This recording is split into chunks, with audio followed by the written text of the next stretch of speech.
Bonjour ou rebonjour, on se retrouve donc pour la suite du cours sur l'immunité acquise. Et on avait déjà euh, vu ce grand 1, donc les lymphocytes B et T possèdent des rôles différents mais des systèmes de reconnaissance antigénique proches.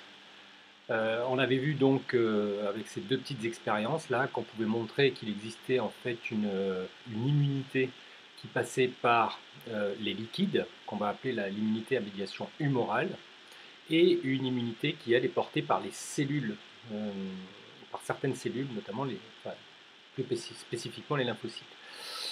Euh, alors même quand c'est l'immunité qui passe par en fait des liquides, hein, on va voir que cette médiation humorale, en fait, elle est portée par les lymphocytes B qui vont produire des anticorps. En fait, dans ces liquides-là, vous allez avoir donc des anticorps produits.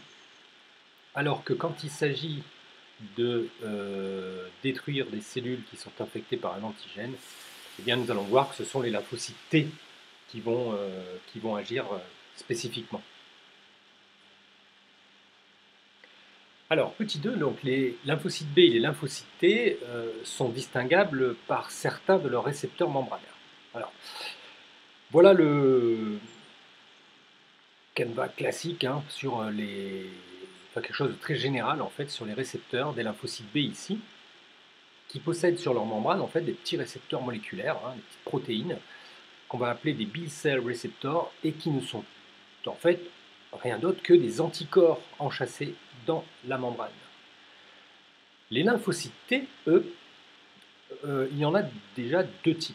Suivant qui possèdent ce qu'on appelle un CD4, on va les appeler les LT-CD4 ou les LT4, ou suivant qui possèdent un marqueur CD8, hein, on va les appeler des LT-CD8 ou des LT8. Alors ça, c'est pour les différencier. Par contre, qu'est-ce qu'ils ont de commun? Eh bien, ils ont ce qu'on appelle un T-cell receptor, c'est-à-dire des récepteurs, pareil, hein, membranaires, qui, qui sont disposés sur la membrane donc, hein, et qui vont leur permettre donc d'assurer leur rôle. Alors les BCR et les TCR possèdent une extraordinaire diversité moléculaire que nous comprendrons par rapport au PRR des phagocytes. Cette extraordinaire diversité leur permet de reconnaître une infinité, hein, entre guillemets, possibilités d'antigènes. L'action des lymphocytes B et des lymphocytes T est donc beaucoup plus spécifique d'un antigène donné. Alors par contre, ce qu'il faut bien comprendre dès le départ, et on l'avait déjà évoqué euh, sur la fin de l'immunité innée, au moment où l'immunité innée passe le relais à l'immunité acquise ou adaptative, ce qu'il faut bien noter, c'est que par contre, les TCR, qui sont ici des lymphocytes T4 ou T8, les fameux TCR, ne reconnaissent pas l'antigène directement. Rappelez-vous de ça toujours. En fait, les TCR reconnaissent un soi modifié, c'est-à-dire des petites molécules du CMH là, qui sont modifiées par un antigène. Tant que l'antigène n'est pas présent, les TCR, en fait, ils ont appris en fait, à reconnaître les CMH de la personne. Donc pas de problème. Mais dès qu'il y a un petit antigène ici qui est présenté par une cellule de l'organisme ou par une cellule présentatrice d'antigène, hein, dans l'immunité innée, eh bien le TCR, c'est ça qu'il va reconnaître. C'est ce soi modifié. Alors que l'anticorps d'un lymphocyte B, lui, est capable de se fixer directement sur l'antigène. L'anticorps, en fait, se fixe, s'il est spécifique, bien sûr, hein, il va se fixer directement sur l'antigène. Il n'a pas besoin, en fait, d'une présentation de cet antigène. Et ça, vous allez voir que dans la réponse, c'est fondamental, ce mode ces différences, en fait, dans le mode d'action de ces lymphocytes T ou des lymphocytes B.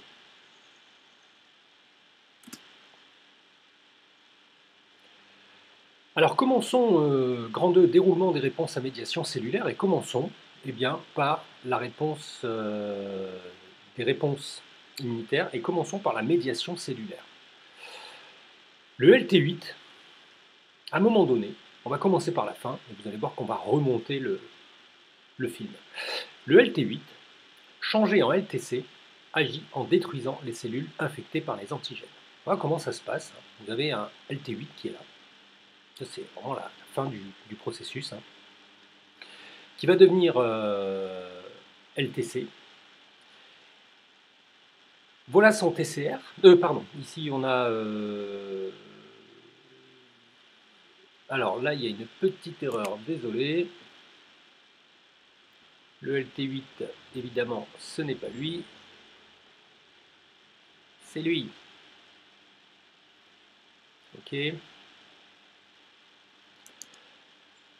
Donc ici, vous avez un LT8 qui possède donc ces récepteurs, ces TCR, et ces TCR vont reconnaître spécifiquement un fragment antigénique qui est présenté par la cellule par le biais du CMH, ici, CMH plus antigène. Et vous avez le récepteur TCR ici qui va reconnaître ça. Et le LT8 va se changer en LTC, c'est cytotoxique. Après qu'un LT8 a été alerté par une CPA, hein, sur le même mode, il se transforme en LTC qui reconnaît et élimine une cellule de l'organisme infectée en lui envoyant un signal de mort. Ici, on a le lymphocyte T cytotoxique, hein, qui est au contact de la cellule infectée, ici par un virus, et ce LTC va être capable de détruire cette cellule infectée. Du coup, les virus qui sont des parasites intracellulaires obligatoires, c'est-à-dire qu'ils ont besoin de la machinerie cellulaire pour se développer et pour se reproduire, eh bien, si la cellule meurt, le virus donc est empêché.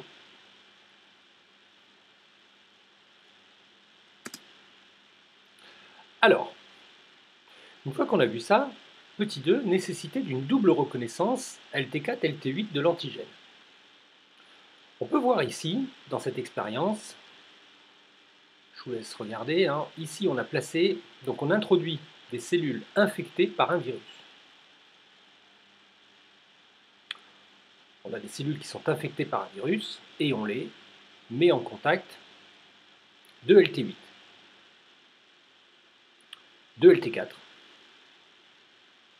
de macrophages, alors à chaque fois c'est ou de macrophages plus d'LT8 plus LT4, ou de LT8 du tube 4, ici. Et on va se poser la question de savoir si ces cellules sont détruites, si les cellules infectées ici par un virus qu'on injecte, qu'on introduit dans ces tubes, est-ce qu'elles sont détruites? Alors vous voyez que si ces cellules infectées sont au contact de LT8 seules, il ne se passe rien.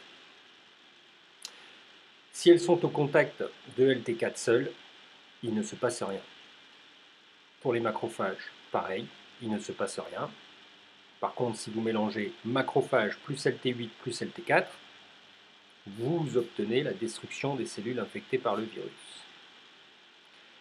Et si vous prenez uniquement les LT8 et LT4 de ce tube et que vous les introduisez ici, et que vous placez vos cellules infectées, vous avez aussi une destruction des cellules infectées.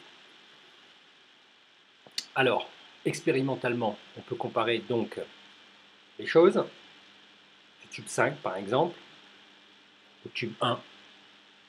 Pourquoi?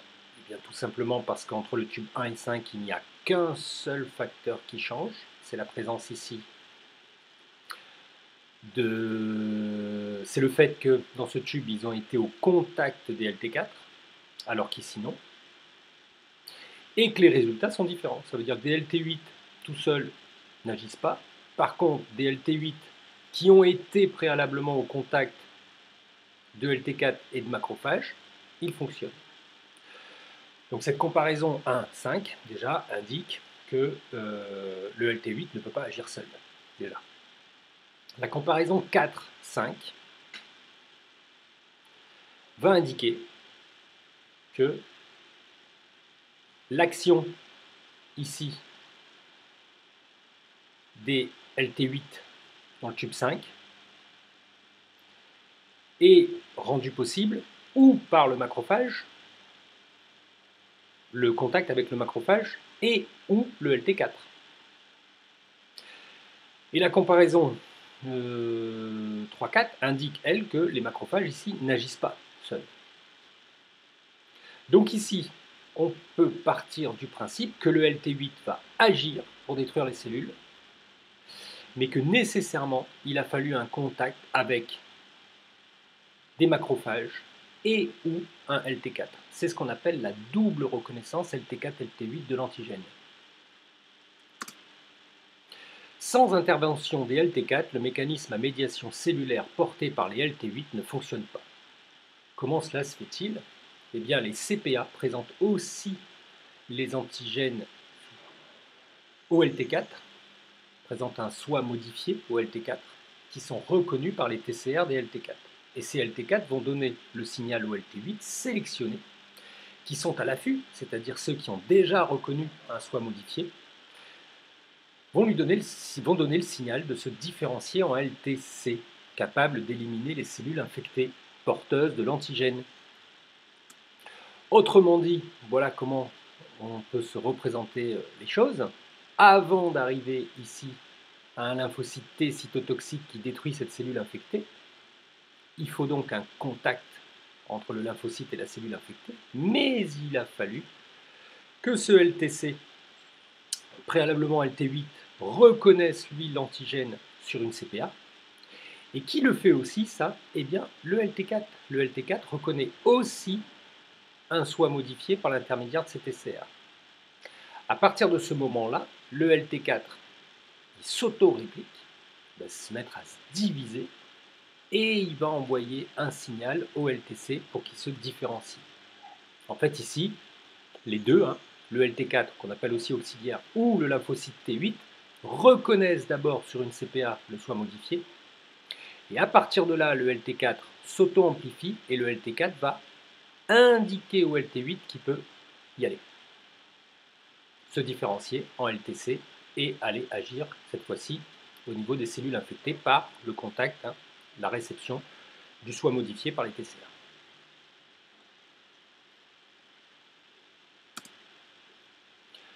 Petit 3, alors on va retourner, on revient sur le début finalement de la chose. Comment sont sélectionnés les LT compétents? Eh bien, ce sont les antigènes en fait qui sélectionnent les LT portant les TCR capables de reconnaître les antigènes. Si vous regardez ici par exemple une collection de lymphocytes T4 ici, T8 ici, qui portent en fait des TCR différents, eh bien c'est l'antigène en se présentant, qui porte donc ces petits déterminants antigéniques, qui va sélectionner le LT, le lymphocyte T, qui sera capable de lutter contre cet antigène. Cette phase, c'est ce qu'on appelle la sélection clonale. En fait, l'antigène va venir se fixer à un lymphocyte T et cette sélection va de fait mettre de côté, laisser de côté les lymphocytes qui, eux, ne sont pas compatibles avec l'antigène en question. Alors attention, c'est une cellule présentatrice d'antigène ici, c'est pas un antigène, comme je l'ai peut-être laissé entendre, c'est pas une bactérie par exemple, ou une cellule protozoaire. Ici c'est bien une cellule présentatrice d'antigène qui présente les antigènes par soi modifié. Donc ici on a le LT4 compétent et le LT8 compétent pour ces déterminants antigéniques là présentés. C'est la sélection clonale. S'ensuit une phase d'amplification, mais nous l'avons vu, cette amplification passe nécessairement par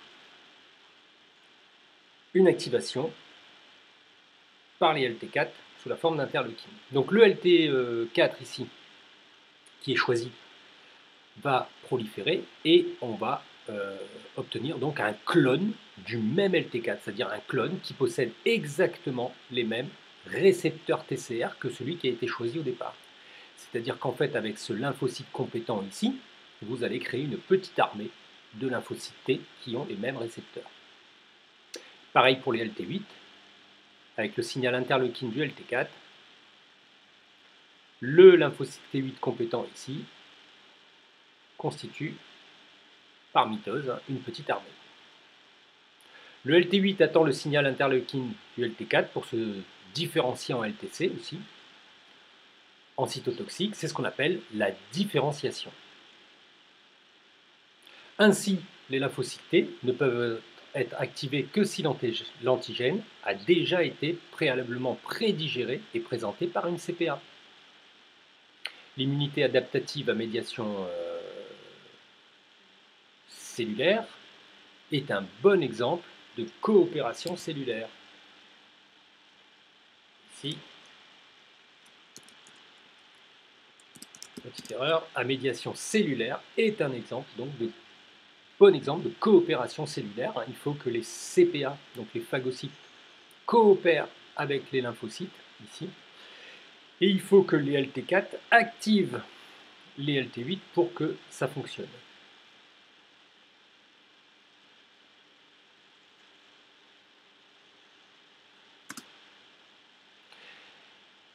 Et finalement, la phase effectrice par laquelle nous avions commencé, deux façons d'agir pour débusquer les antigènes dans les cellules. Alors, on répète, c'est bien les lymphocytes T8 transformés en cytotoxiques qui vont agir. Alors, il y a deux façons de faire pour un lymphocyte T cytotoxique. Le premier mode qu'on appelle le baiser de la mort. Le lymphocyte T cytotoxique est capable de perforer la membrane d'une cellule infectée par un antigène, c'est la cytolyse. C'est-à-dire que ce lymphocyte T C va injecter donc des petites molécules qu'on appelle des perforines dans la membrane et la cellule va littéralement en fait éclater du fait de l'entrée de liquide à l'intérieur du cytoplasme. Un autre mode, c'est ce qu'on a appelé l'apoptose ou le suicide cellulaire. En fait, les lymphocytes TC sont capables, ici, d'introduire un programme, ou plutôt de faire en sorte que la cellule infectée déclenche la lecture d'un programme de suicide cellulaire. Ça, c'est quelque chose qui a étonné beaucoup le monde biologique quand on a découvert ce mécanisme qu'on appelle l'apoptose, c'est-à-dire c'est de la mort programmée.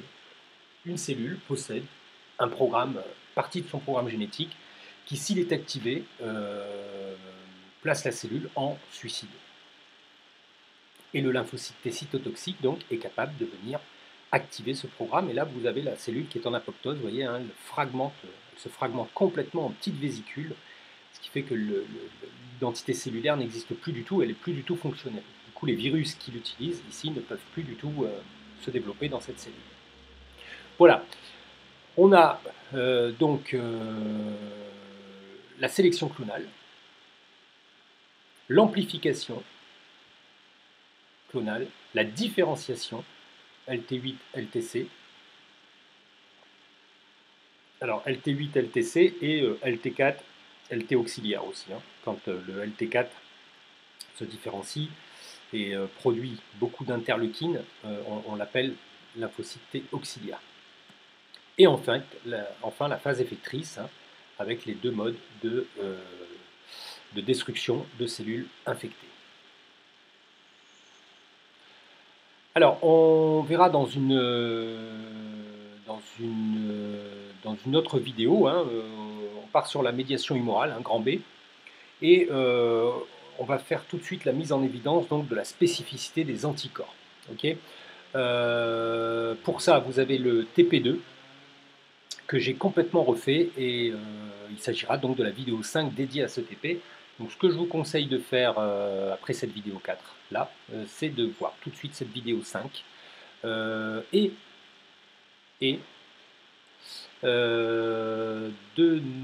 aussi de voir la vidéo 6 qui correspond elle au TP3. En fait le TP2 et le TP3 se suivent, d'accord. Si nous avions été au lycée, nous les aurions quasiment fait dans la foulée. Voilà. Donc, pour la médiation humorale, la spécificité des anticorps, je vous laisse regarder les vidéos 5 et 6. À très bientôt, et on reprendra donc ce cours-là, sur la vidéo 7.